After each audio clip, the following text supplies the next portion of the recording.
এখানে গাছের নাম ও ছবি আঁকতে বলা হয়েছে। আম গাছ, আম গাছের ছবি আঁকা হচ্ছে। বট, কলা গাছ, তাল গাছ, কাঁঠাল গাছ। প্রকৃতিতে দেখা যায় এমন কিছু পাখির নাম লেখো। মুরগি, হাঁস, শালিক, বক। প্রকৃতিতে দেখা যায় এমন কিছু পশুর নাম। কুকুর, বিড়াল, গরু, ছাগল।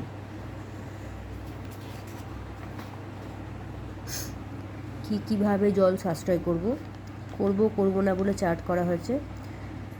পুকুরে স্নান করব, বালতিতে জল ভরে স্নান করব, বৃষ্টির জল ধরে রাখবো, কাপড় ধোয়ার জল ঘর মোছা, উঠোন পরিষ্কার করার কাজে ব্যবহার করতে পারি।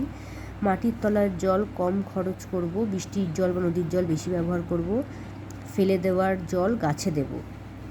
করব না কী? কল খুলে ব্রাশ করব না, কল খুলে স্নান করব না, খাবার জন্য বিশুদ্ধ জল দিয়ে কাপড় কাচা, বাসন মাজা উচিত নয়,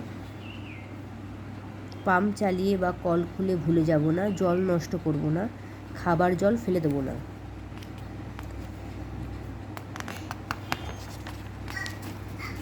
কীভাবে বিদ্যুৎ সাশ্রয় করব, এখানেও করব না চার্ট করা হয়েছে। যখন ঘর থেকে বেরোবো লাইট ফ্যান অফ করে বেরোবো, দিনে একবার পাম্প চালিয়ে জল তুলে নেব, দিনের বেলায় জানলা খুলে সূর্যের আলোয় পড়াশোনা করব, সোলার লাগিয়ে নিজেদের বিদ্যুৎ নিজেরা তৈরি করব না কি? পাখা চালিয়ে ভুলে যাব না, পাম্প চালিয়ে ভুলে যাব না, শীতকালে এসি, পাখা, ফ্রিজ চালাবো না, প্রয়োজন না থাকলে লাইট, পাখা, টিভি চালাবো না।